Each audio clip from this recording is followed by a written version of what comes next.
And this is... I'm Calvin. Yeah! So a few questions. First question is, how old were you when you first started playing music? Ooh, when I first started playing music, probably about 7. Okay. Piano. Oh, you started on piano? I started on piano, Okay. yeah. There was my babysitter down the street. She played piano, and she played, I guess, at a level where she felt confident in teaching. So my parents asked me, "Do you want to take piano lessons?" Because my grandmother on my father's side, my grandma Cairns, was an amazing musician. Like, she could play piano, she could play the big organ with all of her feet going. That's hard. Played violin, viola, Yeah. cello. Yeah, she was a real and conducted choirs and did the whole thing. Oh, wow. Yeah, my great grandfather, her father, was he was the choir director and of the choral society in Berwick-on-Tweed over in what was then Scotland is now England. Okay. Yeah. Oh, wow. Amazing. So that's a little bit of my the background of my Celtic background. Yeah. She was an amazing player, and she came to live with us. Okay. And actually, I got some lessons from her. But when I first started with Carol Dahl, we didn't have a piano, so my dad drew out a keyboard. Oh my God. On a piece of wood for me to practice on. That's so cute. It was before electric keyboards and stuff. So after I don't know, 6 months or something, they realized that I actually wanted to do it, and they bought a piano. That was a happy day. Yeah, no kidding. No more imagining the sounds. Oh my goodness, that's so funny. And people do that with fiddles now too. They just take little sticks or cardboard fiddles. Yeah. Until the child is ready. Yeah. So when did you start playing violin then? It wasn't until I was in my 20s. Oh really? Yeah. Oh, okay. Yeah, I would have started when I was like 22. Okay. Yeah. Cool. Yeah, I'd been to Europe hitchhiking around, and I kept seeing all these great buskers, and they all had portable instruments in their backpacks, and they were so cool. And and I thought, I could do that. I just need to play an instrument that's not a piano. Yeah, Something can't really portable. pack that on your back, can you? No, and you couldn't even do the electronic keyboard back in those days. They just didn't exist. So so I came back from that trip, and I was kind of looking around, and I thought either a concertina or a fiddle. And concertinas were impossible to find. So really. So even in Saskatoon, it was even difficult to find a fiddle. And that's where you were based at that point? I grew up in Saskatoon. Okay. Yeah. And then, so when did you start with the concertina? The concertina came about 4 years later. Oh, wow, okay. Yeah. Or 2 years later. Okay. I started playing concertina. I auditioned and got a gig with the Caravan Stage Company, which was a horse-drawn theater company that toured, about 500 miles a summer by horse and wagon. That's so amazing. Yeah, it was a lot of fun. Yeah. And I thought, wow, the concertina, great instrument for just sitting on the back of a wagon and playing while we're going down the road. That's so fun. Yeah. Cool. And who would your favorite fiddler be, or concertina or piano player? Well, my favorite fiddle player, actually in the trad style, definitely Martin Hayes. Yeah. I just love the way Martin Hayes. I love his whole approach to music, and he's totally my favorite. But there are all kinds of great fiddlers. I mean, a big influence. One of the inspirations for learning fiddle was hearing old time fiddle. A friend of the family came to play old time fiddle, and I could play chords on the piano, so I accompanied him. And he said, Matt Nickel was his name, and he said, "Well, I'm going down to the Swift Current old time fiddle contest. Would you like to come and accompany me?" That's how I got introduced to fiddle music. Really? Yeah, so I went down to the That's so funny. Oh, it was great. Amazing. It was a lot of fun. Yeah. And then he had been at our house visiting, but he didn't bring his fiddle with him. So I had to go out and get a fiddle. I borrowed a fiddle from my friend Ross Campbell. Oh my goodness. And we jammed. Yeah. And then it was time for then Mac left, and I had to. Ross made me promise I'd bring it back the same day, so I did. And when I was driving the car back to Ross's place, Stefan Grappelli came on the radio. And I went, "Whoa, you can do that on fiddle?" I know, right? I'm in. Yeah. That's amazing. Yeah. Oh, cool. So that's where the inspiration. The influences, come yeah. from, Cool. And who has been your biggest musical influence in your life? Whoa. Yeah. Biggest musical influence. It's a tough one, hey? That is a tough one. Wow. I mean, it doesn't have to be just one person, I suppose, too. Like, You know, the musicians in the bands that were played at every wedding big Ukrainian weddings on the prairies Yeah. that I attended, family weddings. yeah. They were a huge influence on me. Yeah. People were dancing and having a good time, and there was this really great kind of gypsy music going down. Yeah. And I thought, yeah, this feels good. Yeah. And once I started learning fiddle, there was one album that Al Cherney recorded called Golden Ukrainian Favorite Hits or something Yeah. like that. And I studied that album.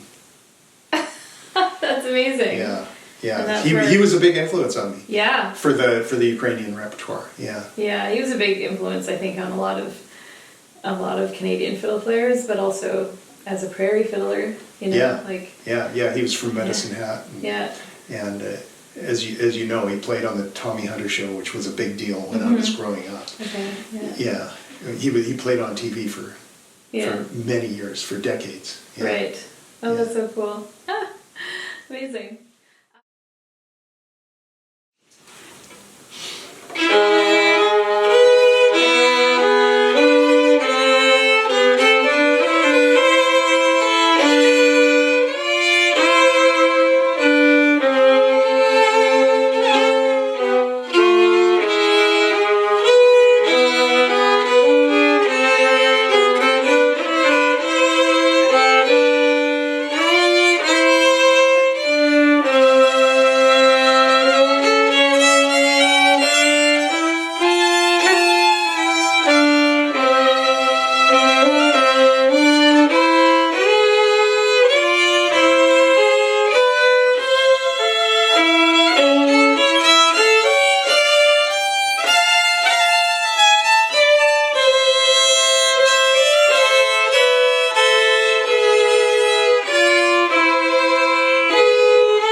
Where has been the most interesting place you have traveled to with music? I think a lot, hey, for you. Yeah, but the most interesting place all around for me was when we toured what was then the Soviet Union, behind the Iron Curtain. Wow. And there was like all this paperwork and stuff to do to just to get in. Yeah. But we did. Mm-hmm. And we did a tour there, and it was super interesting because it was an opportunity to go back to the homeland of my maternal ancestry and check it out. And everything was just so familiar in one way and completely bizarre in another way. I can't even imagine that. Yeah. That must be amazing. Yeah, when we were there, we landed, and we landed in Moscow, and then we ended up, there was confusion about us, our mode of travel. We ended up taking a train from Moscow all the way back west to Estonia. And that was really cool. It was like a day and a night of train travel and watching the Russian landscape go by. And amazing. Yeah, it was totally amazing. And that was a lot of fun, just being there, connecting, going to the markets. Like when we went to the market in Minsk in Belarus, it was just like the women, the babas selling their vegetables. It felt just like being in the Edmonton market on that level, you know? Wow. So a lot of dots got connected there for me, culturally, I guess. Totally. Yeah. Oh, that's cool, yeah. But when we got there, there had been a huge international incident when the night we flew in from Birmingham, England. The night we flew in, Korean jetliner 7-something got shot down by Russians. Oh, and a lot of people died, and it was a huge international thing. What a time to be there then. Hey? And air travel to Russia was between Canada and Russia and US and Russia and most of Europe and Russia was just suspended. No, not doing it. So this is before internet, right? Oh no! One of our band members phoned home and got through, and her sister said, "Are you guys all right?" And we had no idea because there was no mention of it in Russian news or anything. Yeah. She said, "Yeah, what do you mean?" She said, "Well, all the borders are closed and all those people died in that airplane, and we just wanted to know if you're okay." So we almost didn't fly out of Russia. Like we were looking, at the end of that tour, we were in Moscow, and we waited and waited and waited. Mm-hmm. We were just going, come on, surely the airlines, like for a week we were sitting in a hotel in Moscow, trying to figure out what to do. And then we finally said, okay, let's take a train. Yeah. We'll just take a train out of Russia, and that's just what we'll do. But didn't the Canadians or the French lifted the restrictions the day after we made that decision, and we flew to Paris. Oh my goodness! Yeah. Wow, what an adventure! I mean, touring is always an adventure, but that's a good story. That one. Yeah, that's right up there with Adventures in the North. Seriously, wow. It's hard to say which is kind of the most. What was the question? The most interesting place. The most interesting. I mean, the North is super interesting and super different from here. Yeah. And beautiful, and so. Yeah. Cool. Yeah. Wow, that's amazing. One last question for you. Sure. What's your favorite dessert? A little curveball in there. Yeah, a little curveball. Yeah, my favorite dessert. My favorite dessert in the world. Yeah, I don't get it very often.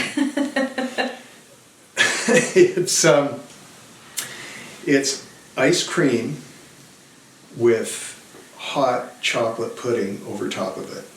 Oh. So it's sort of like a hot sundae. Yeah. My mom used to make that for me.